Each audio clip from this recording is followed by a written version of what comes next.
So hello, good day guys. So for today's video, I'll be showing you how to create a window family. So first, kailangan natin punta dito sa left side, then hanapin natin yung family, then create new. Click natin itong tab na to, left click, then piliin natin yung metric window. So nandito siya, no? Halos nasa dulo. Then click open once na nakita natin siya. And then wait lang natin mag-load. So bali, ito yung plan or top view ng family creation natin. Kapag window, metric window yung sinelect natin. So this will be the default format niya. So nakikita natin dito, nakasulat, this will be the exterior and this one is the interior side. So don't be confused, no? Kapag nag-create tayo ng window, importante na alam natin kung saan natin sinet yung exterior and interior. Meron na agad tayong preset na width and also a height. So, okay, hindi na natin babaguhin to. So bali, dito na tayo mag-start. So ang gagawin na lang natin is first create a frame using the opening. Alright, punta lang tayo sa create, then gamitin natin yung sweep,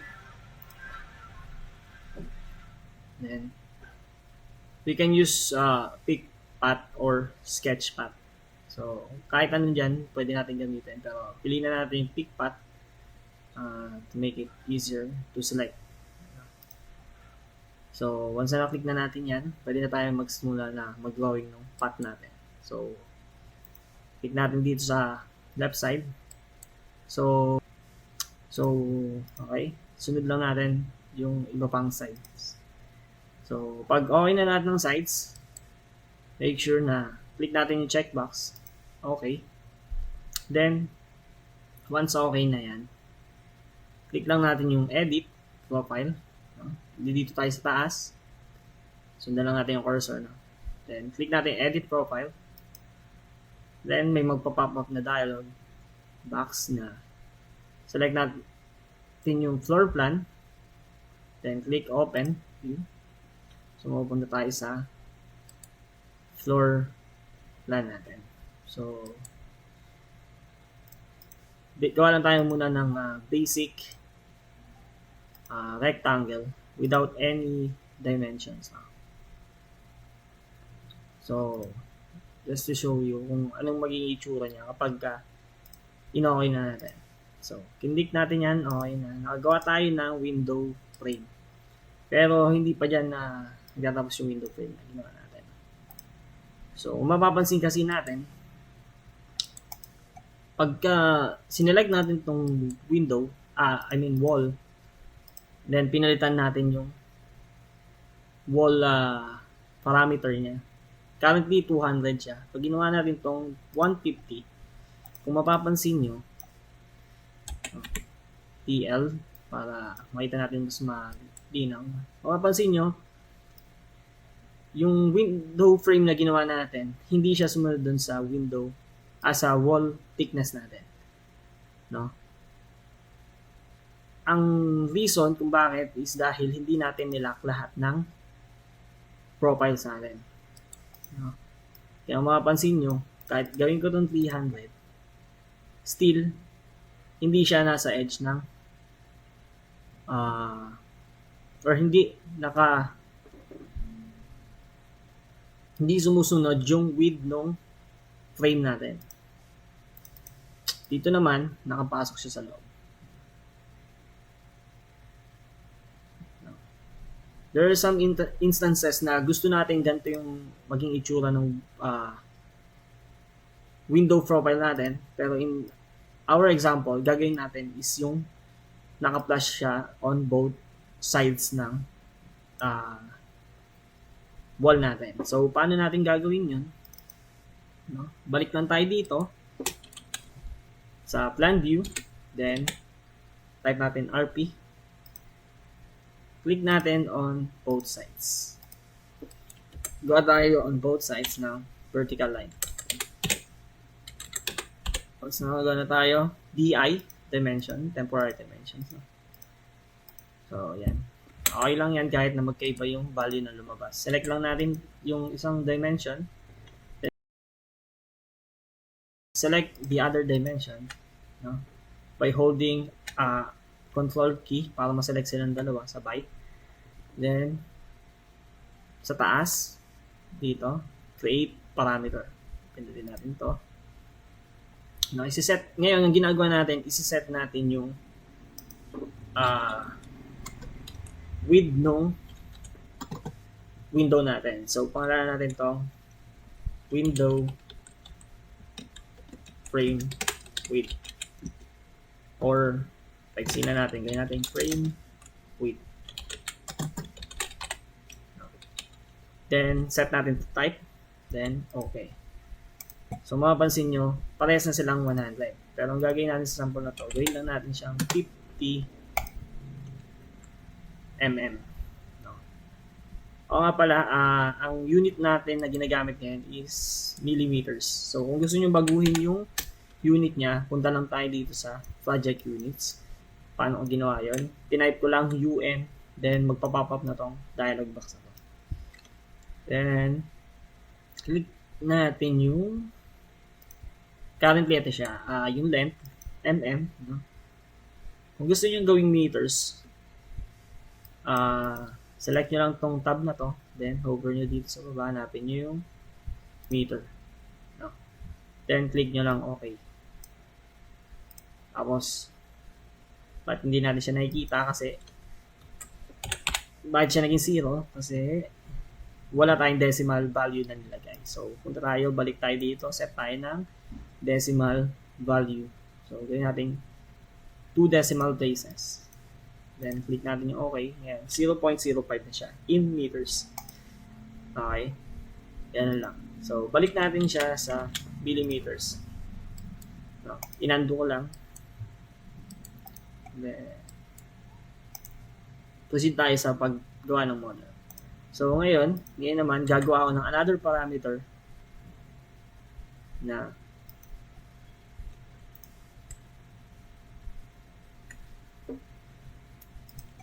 gagawa ako ngayon ng parameter for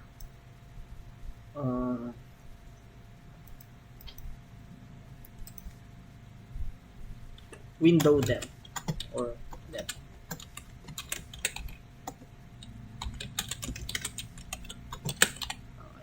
Then, type. Then, click OK. So, ngayon, wala pa siya nalagay na value. No? Click lang natin siya ng OK. Then, exit natin. So, tingnan natin itong equal.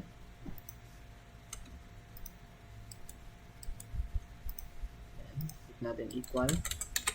Then, gawin natin dito yung lagyan natin yung parameters na ginawa natin na window depth. So, associate natin siya dito. Select natin yung window.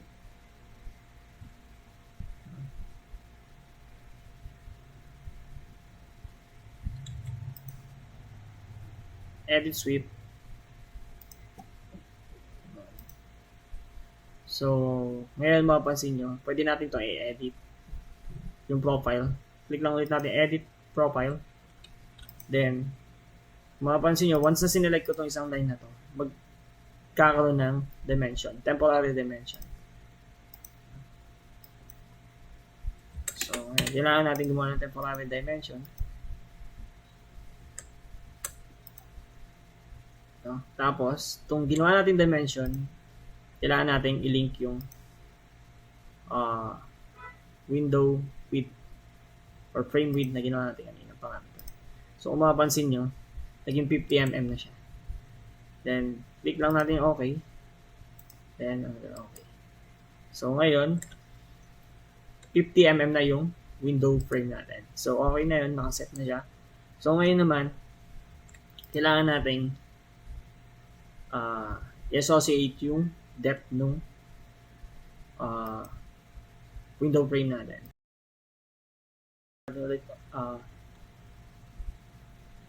Yung element, then edit profile, ganun din dito. Gawa tayo ng dimension. Click natin both ends. Tapos, click natin yung dimension. Okay, click natin tong arrow down. Symbol na yan. Then, select natin yung window depth. So, mapapansin nyo, 300 na siya. Okay. Then, click. Okay. Then, select. So, ngayon, try natin na baguhin yung value ng wall. Okay. Ngayon, mapapansin nyo, kung ano yung thickness ng wall natin, nagiging kaparehas na siya nung window width natin and depth.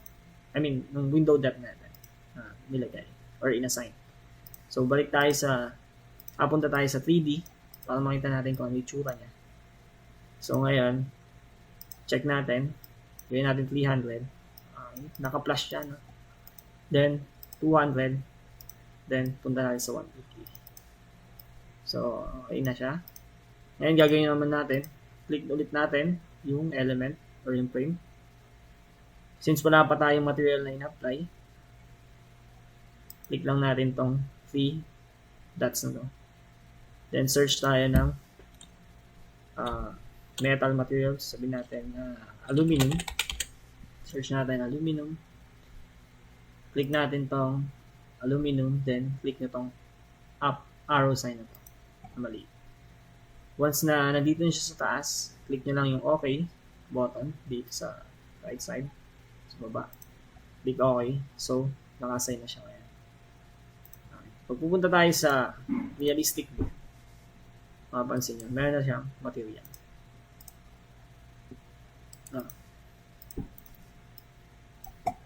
So, okay na tayo sa frame. Gawin natin yung sliders niya. So, for this example, gagawa tayo ng slider. So, kailangan natin mag-create ng panibagong family or it's commonly called the nested family. Kasi naka-nest siya or naka-link siya dito sa window family na ginawa natin. So, nakalimutan pala natin save. So, save lang natin. Go to File. Save as.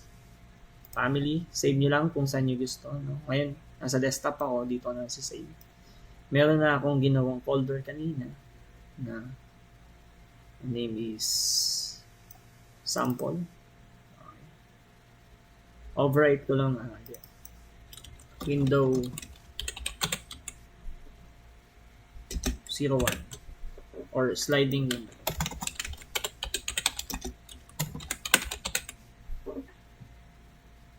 Save ko lang. So, pwede nyo rin iset yung kung ilang maximum nung recovery file nyo. No?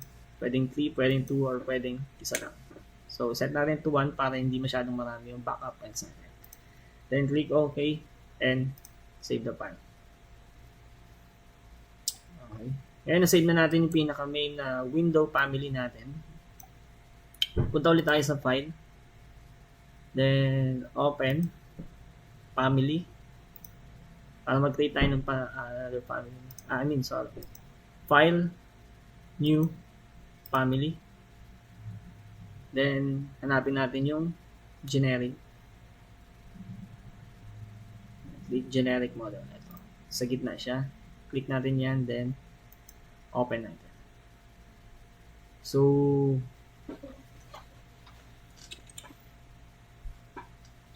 once na nasa loob na tayo ng family, save lang natin to. Save as family. So, same folder. Save natin siya. Pangalanan natin slider. panel or window slider. Then save file.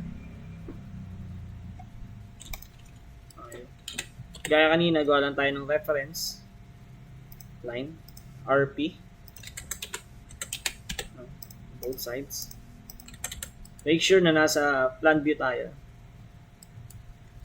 Then gawa tayong dimension. So gayahin nyo lang yung ginagawa ko. So importante to na meron tayong dalawang dimensions. So yung dalawang internal dimension natin na ginawa, kailangan equal sila. So click natin tong equal symbol. Ito rin, equal. So okay na sila. Then dito, ito yung magiging width natin, ito ay thickness. So select natin tong isa, yung dimension. Dito yung create parameter. Then ito yung lalabas na tayo. So pangalanan natin tong slider width or slider W para mas maikli. Then set to type, dimension, then okay. Ganun lang din dito sa kabila. Slider thickness or slider T. Sandali. Set natin itong value nito pag okay na siya. Try natin kung gumagana na. 600.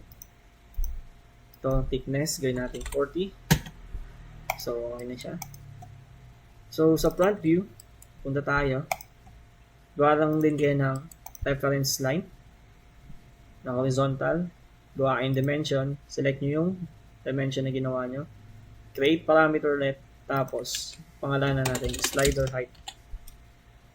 Type, dimension, click OK. Tignan natin kung gumagana na yung parameter. Set natin to 1, 2. So nag-adjust siya. Means okay na yung value natin. So ngayon, gagawa tayo ng flow file at pupunta tayo sa create. Sundan nyo yung cursor ko.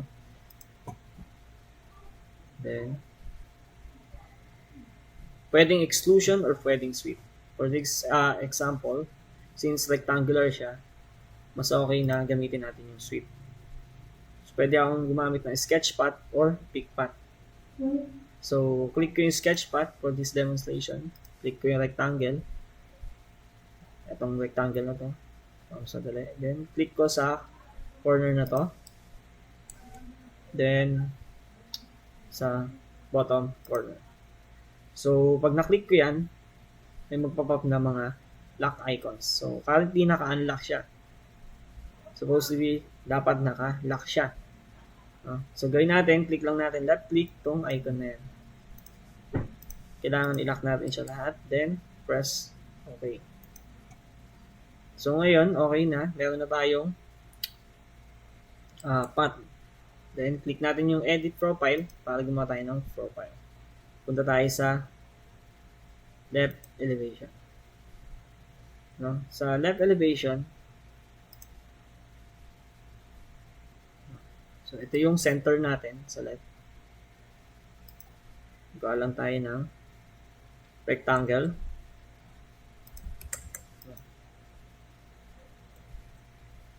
So, kung mapapansin nyo, nung gumawa ko ng rectangle, pag kiniklik ko tong side na to, may nagpa-pop up na temporary dimension na blue. So, click ko lang tong maliit na dimension icon na to. Left click, lalabas siya dyan. Click ko yung dimension ulit. Tapos, pupunta ako dito sa down arrow na to. Tapos, pipiliin ko yung slider thickness. So, click ko lang yan. And okay. Move up ko lang siya or babaguhin ko yung scale para mas makita natin. Or lumiit yung text. Then, kailangan na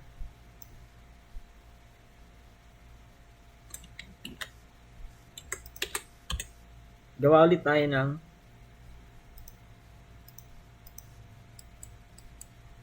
temporary dimension dito. By selecting yung left, center, and right side. Click ko yan, yung dimension na ginawa natin, then equal. Okay. So, ito naman, kailangan naka-lock din tong profile natin sa taas. So, may magpo-pop up na lock. Lock natin yan. Then, gawa tayo ng another temporary dimension natin. Profile. Then, click natin dimension na ginawa natin. Over. Then, slider. Okay. Dito kailangan pa natin gumawa ng frame thickness na parameter.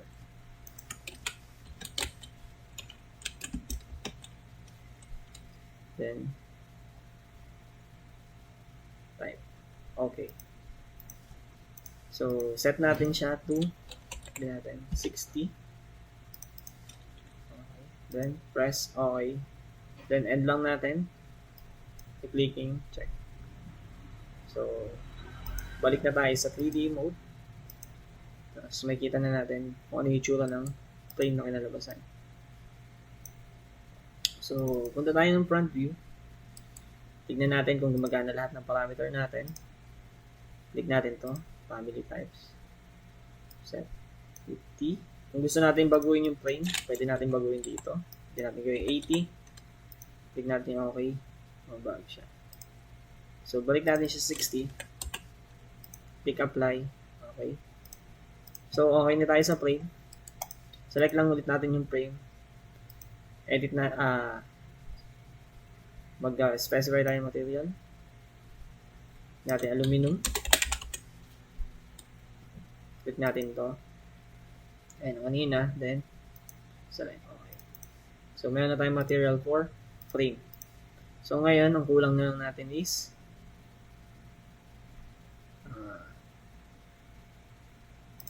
glass inside the frame. So, gamitin ko yung extrusion. So, select ko yung rectangle tool.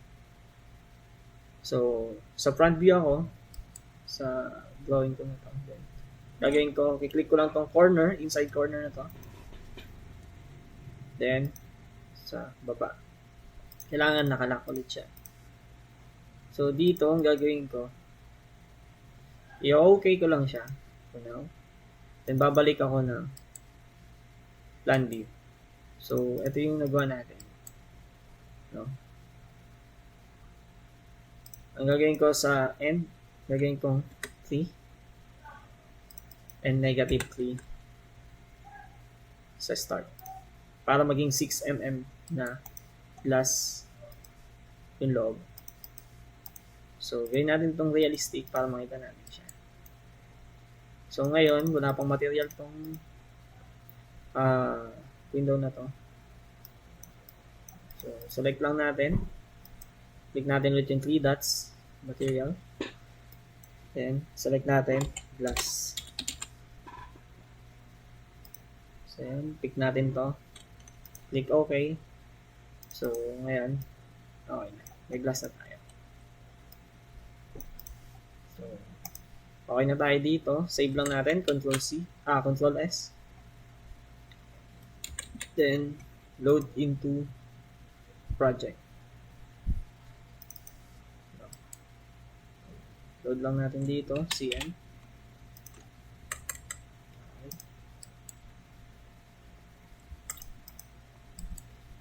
So, dito na ulit tayo sa window family na ginagawa natin. Ito yung nested natin. Ito yung main family na ginawa natin.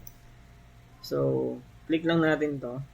Kailangan gawa tayo ng formula to control yung parameter dito sa loob.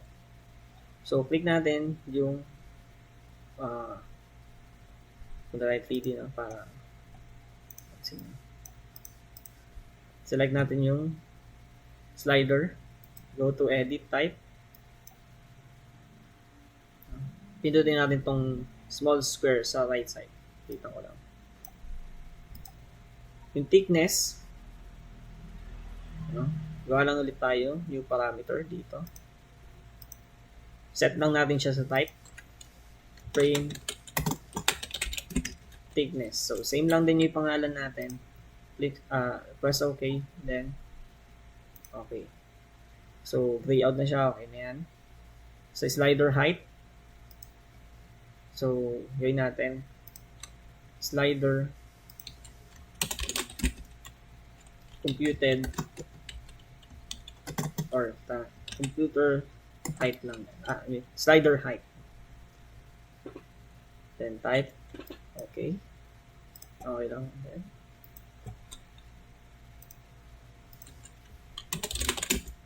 slider thickness. Okay. Okay.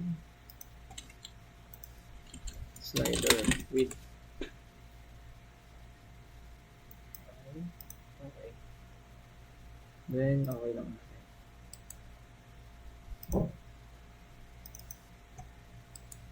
So, gagawin natin ngayon. Click AL or align.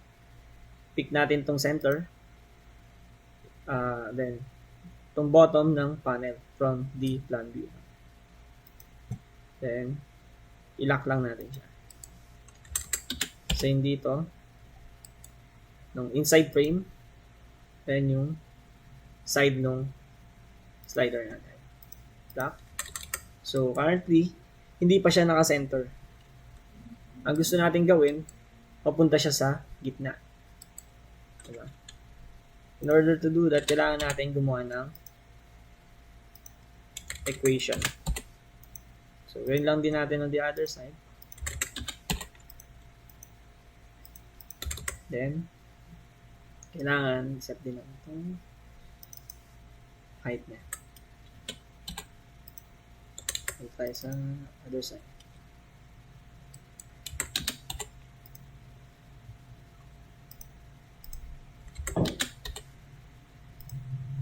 In-align ko lang, then lock. So, ngayon, punta tayo dito sa family types. Gawa tayo ng formula. Ito, 60, pwede na natin i-lock to. Grayed out.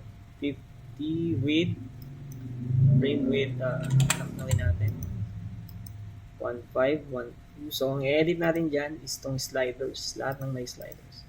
Slider height, slider thickness, and width. So, sa slider height, ang equation natin dyan is width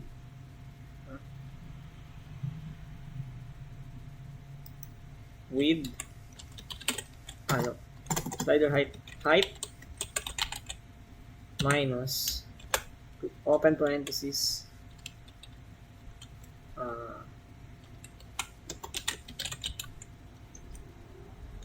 frame width times 2. Okay.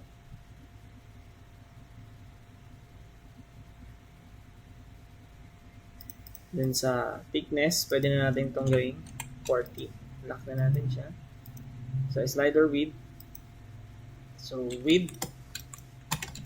So make sure tama yung spelling para walang error na lumabas. Minus open parenthesis frame width times 2. So, mapansin nyo, nag-gray out na siya. Meaning, okay na yung parameter natin. Pero kung mapapansin nyo, kailangan i-divide natin to by 2. So, gawa ulit tayo ng parenthesis. Then, divide it by 2. Bakit? Kasi yung slider natin, kalahati. Diba? Itong computed width na to is kabuuan ng internal width niya. So, kailangan i-divide natin by 2, then press OK.